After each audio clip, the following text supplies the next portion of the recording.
News live থেকে। আমি আপনাদেরকে সরাসরি যুক্ত করেছি সচিবালয়ের যে মূল ফটকটি রয়েছে, যে খাদ্য ভবন, শিক্ষা ভবন এবং যে বিদ্যুৎ ভবন এবং সচিবালয় যে প্রবেশদ্বারের মূল সড়কটি রয়েছে, আসলে সেখান থেকে আপনারা দেখছেন যে আসলে সাবেক যেই বিডিআর কর্মকর্তারা রয়েছেন বা তাদের যেই স্বজনরা রয়েছেন, আসলে তারা এখন শহীদ মিনার থেকে একটি বিক্ষোভ মিছিল নিয়ে তারা এখানে এসে এই মুহূর্তে অবস্থান করছেন এবং পুরো সচিবালয়ের সামনের যেই রাস্তাটি রয়েছে আসলে সেটি অবরুদ্ধ করে রাখা হয়েছে এবং আপনারা দেখছেন যে আসলে তাদের দাবি বাস্তবায়নের লক্ষ্যে তারা এখানে একত্রিত হয়েছেন এবং তাদের দাবি আদায় না হওয়া পর্যন্ত তারা রাজপথ ছাড়বেন না, এমনটাই আমাদেরকে জানিয়েছেন।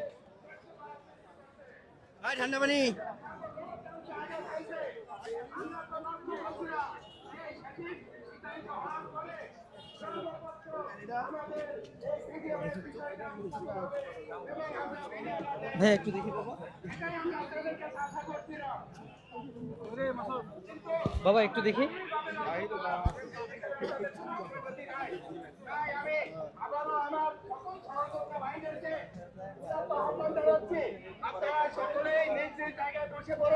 এবং আমরা ততক্ষণ উঠবো না যতক্ষণ আমাদের এই ন্যায্য দাবি এবং আমাদের এই আমাদের অধিকার এটা আদায়ে সরকার মুখ্য ভূমিকা পালন না করে আমরা ততক্ষণ এই রাজপথ ছাড়বো না। আমরা সুশৃঙ্খল ভাবে আমাদের কর্মসূচি আদায় করে যাব। সকলকে ধন্যবাদ। আসসালামু আলাইকুম ওয়া রাহমাতুল্লাহ।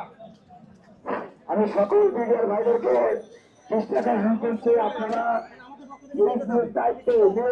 দায়িত্বে আপনারা আপনাদের কর্তব্য পালন করুন, আপনারা শৃঙ্খলা বজায় রাখেন, আপনারা বসে পড়ুন, আপনারা বসে পড়ুন, প্লিজ দয়া করে আপনারা বসে পড়ুন,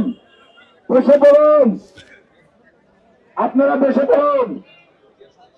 সংগ্রামী মিডিয়ার ভাইরা, দর্শক আপনারা দেখছেন যে আসলে যে সাবেক বিডিও কর্মকর্তারা রয়েছেন তারা এবং তাদের যে পরিবারবর্গ রয়েছে তারা আসলে কেন্দ্রীয় শহীদ মিনারে একত্রিত হন এবং সেখান থেকে একটি বিক্ষোভ মিছিল তারা করতে করতে আসলে সচিবালয়ের অভিমুখে আসেন এবং এখানে এসে তারা রাজপথে অবস্থান করেন এবং তারা শান্তিপূর্ণ অবস্থান করছেন এবং যতক্ষণ পর্যন্ত তাদের দাবি দেওয়া বাস্তবায়ন না হবে তারা এই রাজপথ ছাড়বেন না। ততক্ষণ পর্যন্ত আমরা এই রাজপথ আমরা ছাড়বো না, আমরা জীবন দেব, আমরা মৃত্যুবরণ করবো। শুধু আমাদের ন্যায্য দাবি, আমাদের সরকার আমাদেরকে কলঙ্কিত করেছে, যদি না পর্যন্ত আমরা ঘর করবো না। আপনারা জানেন এই 16 বছর আমাদের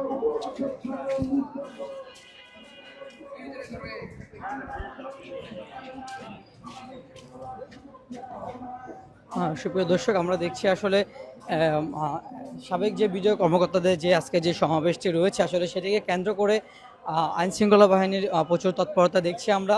প্রচুর পরিমাণে আইন শৃঙ্খলা বাহিনী মোতায়েন করা হয়েছে, যেহেতু সচিবালয়ের যে প্রধান ফটকটি সেটি আসলে অবরুদ্ধ করে রাখা হয়েছে এবং আমরা দেখতে পাচ্ছি যে খুব প্রচুর পরিমাণে এখানে আইন শৃঙ্খলা বাহিনী অবস্থান করছেন। আসলে যে কোনো সময় যে কোনো কিছু ঘটে যেতে পারে।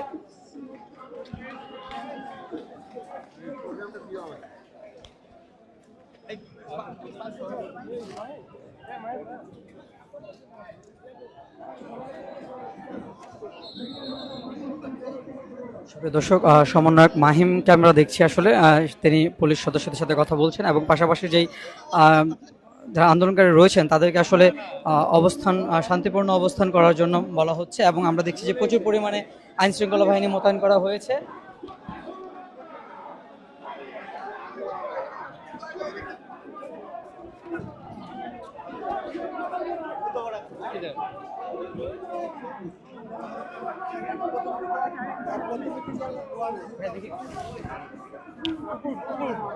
নিচে থেকে দেখা যায় না,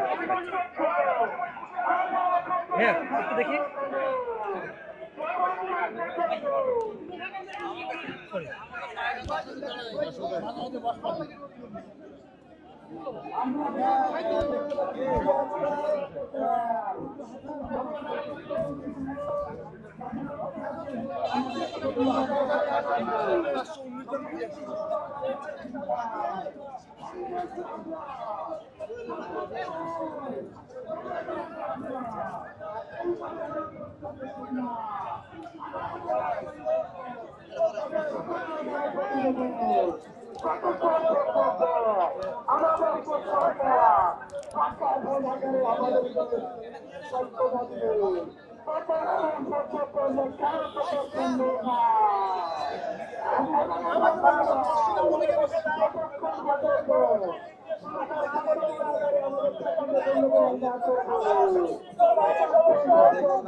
দর্শক আসলে বিজেপিদের যে আজকে যে কর্মসূচি, এই কর্মসূচিকে ঘিরে আসলে আপনারা দেখতে পাচ্ছি আসলে প্রচুর পরিমাণে এখানে আইন শৃঙ্খলা বাহিনী উপস্থিতি লক্ষ্য করা যাচ্ছে। আপনারা দেখছেন আসলে যেহেতু সচিবালয়ের মূল ফটকটি আসলে বন্ধ করে রাখা হয়েছে এবং পাশেই আপনার বিদ্যুৎ ভবন, খাদ্য ভবন এবং যে শিক্ষা ভবনটি রয়েছে আসলে সেই প্রধান সড়কটি আসলে অবরুদ্ধ করে রাখা হয়েছে, যার ফলে আসলে প্রচুর পরিমাণে আইন শৃঙ্খলা বাহিনীর উপস্থিতি লক্ষ্য করা যাচ্ছে এবং বিডিআর যে সাবেক যে বিডিআর কর্মকর্তা রয়েছেন এবং তাদের যেই পরিবারজন রয়েছেন তারা আসলে রাজপথে অবস্থান করছেন এবং তাদের থেকে আহ্বান জানানো হচ্ছে আসলে শান্তিপূর্ণভাবে অবস্থান করার জন্য এবং তাদের দাবি দেওয়া বাস্তবায়ন না হওয়া পর্যন্ত তারা রাজপথ ছাড়বেন না এবং যতক্ষণ না তাদের এই দাবি দেওয়া বাস্তবায়ন হচ্ছে আর কি।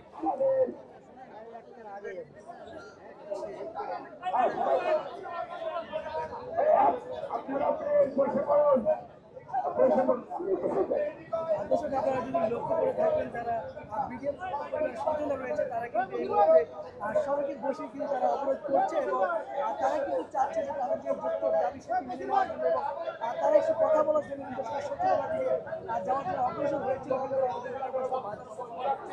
এবং সুপ্রিয় দর্শক, আমরা যতটুকু জানতে পেরেছি আসলে সাবেক বিডিআর কর্মকর্তাদের যে আজকে যে সমাবেশটি তাদের সবার মধ্য থেকে আসলে একটি প্রতিনিধি টিম গঠন করা হয়েছে, যারা আসলে সমন্বয়ক নাহিদের সাথে আসলে তারা এখন সচিবালয়ের অভিমুখে প্রবেশ করেছেন এবং সকল যে সাবেক বিডিআর কর্মকর্তা রয়েছেন তারা আসলে আশা করছেন যে একটি আশানুরূপ ফলাফল আসবে এবং তাদের যে যৌক্তিক দাবিটি সেটি মেনে নেওয়া হবে। আমি আন্তরিকভাবে দুঃখিত সুপ্রিয় দর্শক, আসলে সমন্বয়ক মাহিম যে সাবেক বিডিআর কর্মকর্তা রয়েছেন তাদের সাথে তাদের প্রতিনিধিত্ব করছেন।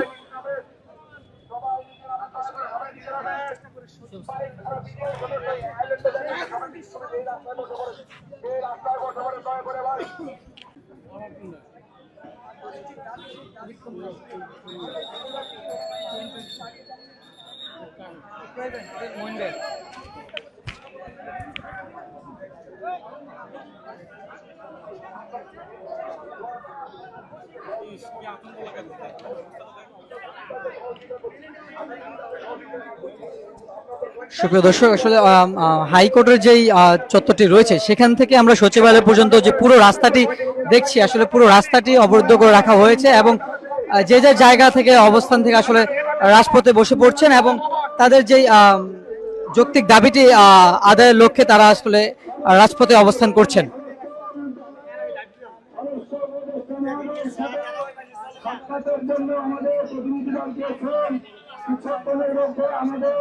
নিশ্চয়ই কোনো সুসংবাদ আসবে।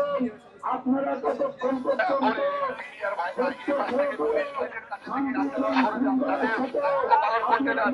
আপনারা সৈনিক ছিলেন বোঝার চেষ্টা করেন, এই জিনিসটা বোঝার চেষ্টা করেন যে আপনারা সৈনিক ছিলেন, তাদের যে দায়িত্ব সেটা পালন করতে চান। আপনারা এই পাশে দয়া করে তাদের ফাঁকা করে দেন, এই আপনারা ফাঁকা করে দেন। চিন্তা করেন আপনারা এখানে বারবার হতে হবে কেন? আপনারা সৈনিক ছিলেন।